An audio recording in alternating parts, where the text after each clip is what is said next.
Hello everyone, welcome to our class. Today let's talk about machine pipeline. So far we know how to execute instructions in your program in our machine, right? So you remember this. We covered this in other videos. Actually, when when we run execute instructions, there's a couple steps in your machine. There's a fetch. Try to get the data, get the instructions details. Then you do a decoding, understand the instructions, then you try to access the data to support the execution, then you execute it. Of course, if you do the execution, you probably need to write the data back to memory. So there's a couple details here. If we try to match this detail to each letters, we can use F to represent the fetch. We can use D as a decoding. We can use the M as a memory part. And of course, we have E for execution. And another part for the memory, because we read data from the memory, from the register, we also need to write the data back. So we have a W to write it back. If you kind of match this part, you know each instructions need to go through these 5 steps to get execute. So for example, if I have 5 instructions here, I1, I2, I3, I4, I5. First one, I will execute the I1. So I fetch the I1, then I uh, decode the I1, right? Then I execute or access the memory. These two order can be like a swap.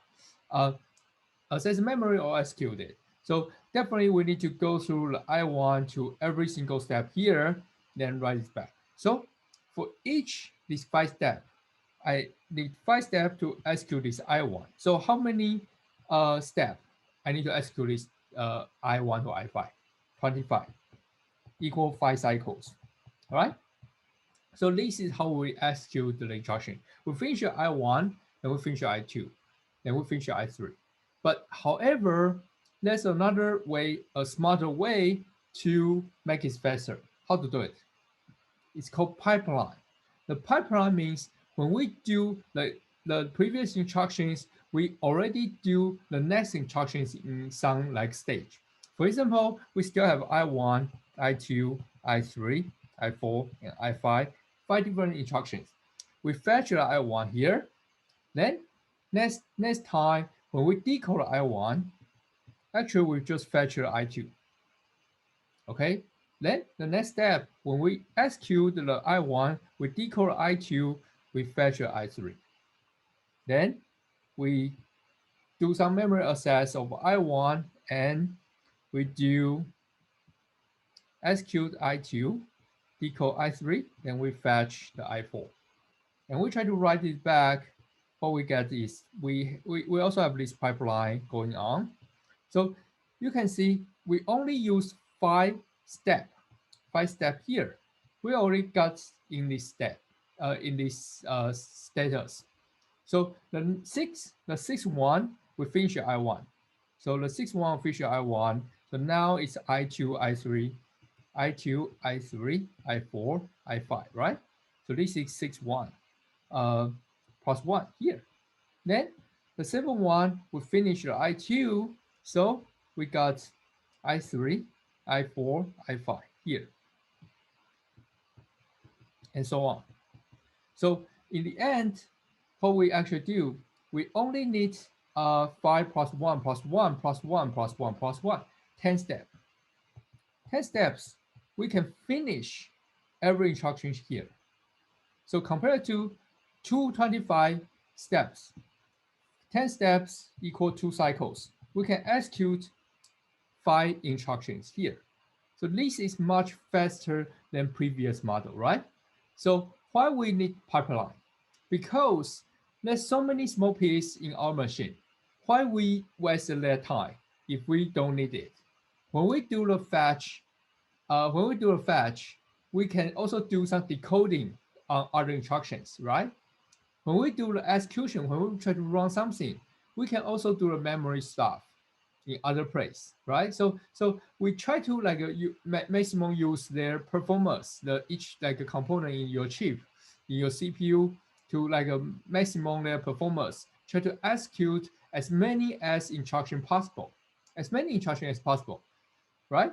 So this is the idea of pipeline. Yo, this is so fantastic.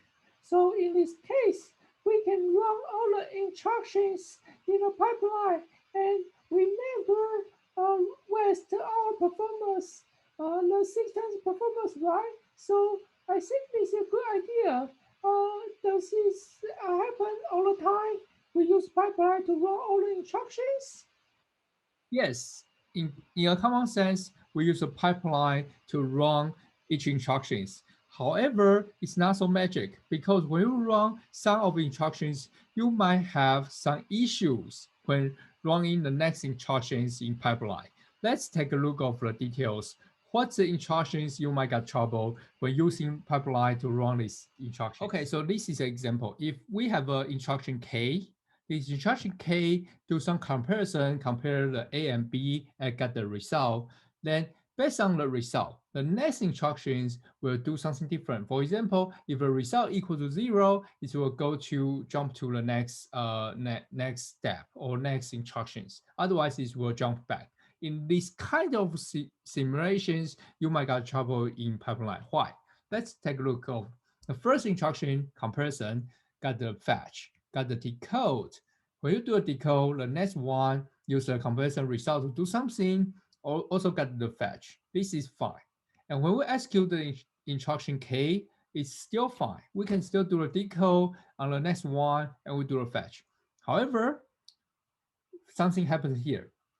When we execute the instructions, we got some result, right? We got the result of the instruction. For example, we compare these two value, and these two value is equal to 0. The comparison equal to 0. Then in this case, right now you want to execute the next instruction I, instruction K plus 1, but instruction K plus 1 needs this data to make a decision. However, because you haven't write the data back to a memory, so where's the data you can use to make a decision for instruction K plus 1, right? Because you just compare the result. You haven't write the data back to the memory. So in this case, you cannot use the data to support the next instruction. In this case, you have to stop the pipeline. You need to finish the I instruction K, make it write to the memory. After it's write to memory, then you can get the data. Then you can continue to do the pipeline. So you will stop a little bit. It will make slower, but you have to because otherwise you don't have any result to do this. So if the comparison indicate there's a jump is not taken, so which means I don't want to jump, I don't need to jump, then I can continue to run everything else. This is good, great. So just 2 steps slower. However, if the jump is not go to the next instructions, for example, this jump to other instructions, like you have line 2 is jump to line 100. In this case, when you fetch the instructions, line 2, the next one for line 2 is not line 3. After you execute line 2, you should execute line 100, not line 3. In this case, you don't want to execute instruction K plus 2 because instruction K plus 1, based on the result, is say, I want to go to instruction maybe K plus 100. So in this case, instruction K plus 2, instruction K plus 3, these information are garbage. You fetch the instructions. You just fetch your instructions, but the instructions is not useless because you don't want to execute this instruction. You want to jump. You want to go to a different lines of this code to execute.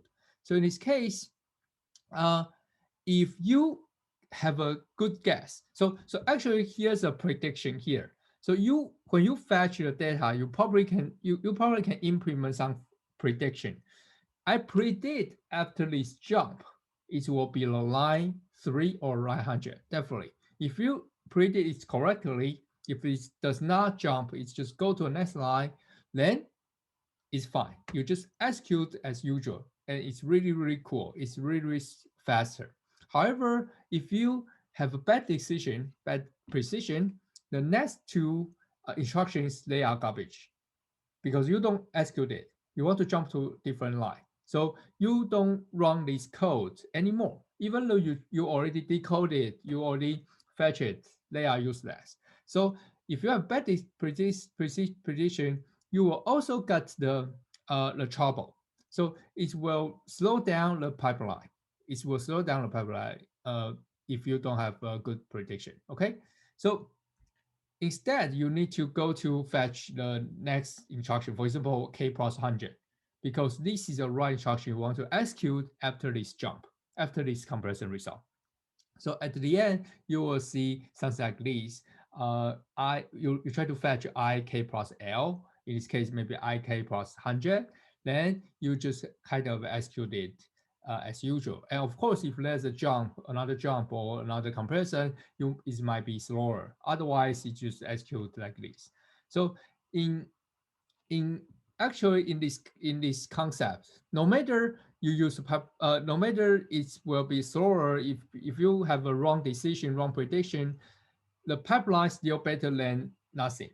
Better than you don't use pipeline, because even though you have a wrong prediction, you can still like fetch it like in the next instruction. So this is fine.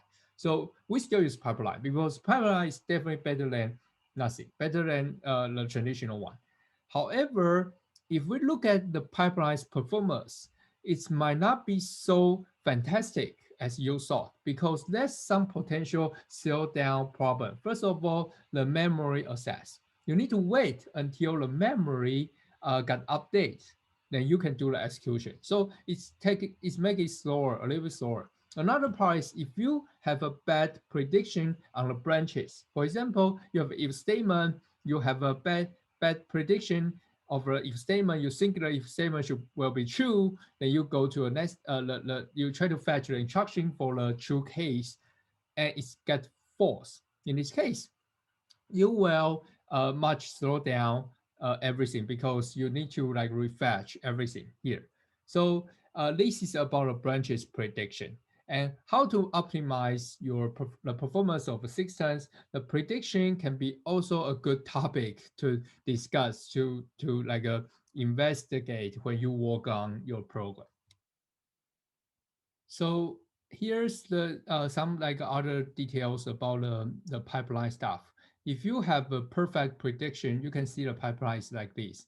There's no bubbles happens. You just execute the first one, then you fetch the first one, then you decode the first one, then you fetch the second one, and so on. It's kind of the what's the cycle numbers of each stage. This is very, very interesting one. And this one with bubble, if you have a sound like a wrong prediction, you will cause some bubble and make it like slower. So here's the evaluation of a wrong bubble, like a wrong prediction. If you have a bubble, you can see in this case, it's need a 29 steps to finish everything here. However, if you have a good prediction, this is the result for good prediction. The jump that does not actually jump. It's just continue to run everything. And you can see at the end, how many steps you need is 21 steps in this case. So it's much faster than what you have. Okay, so I hope you got these ideas. The pipeline is definitely a good idea, but it's not so magic. It's not so fantastic because there's still some troubles might happen when you have a bad prediction. So this is for today. Today we talk about a pipeline, how to make use a pipeline technique to speed up the program performance. For each instructions execute, if we use pipeline, it can like a compute, it can run multiple instructions at the same time. It's really, really fantastic, great, and very useful idea in the CPU design. And of course, it's not so magic because you might still face some problem or some trouble or some slow down issues if you have a wrong prediction. However, the pipeline is still a great idea to use. Okay, so hope you enjoyed today's videos. See you next time. The machine pipeline is awesome.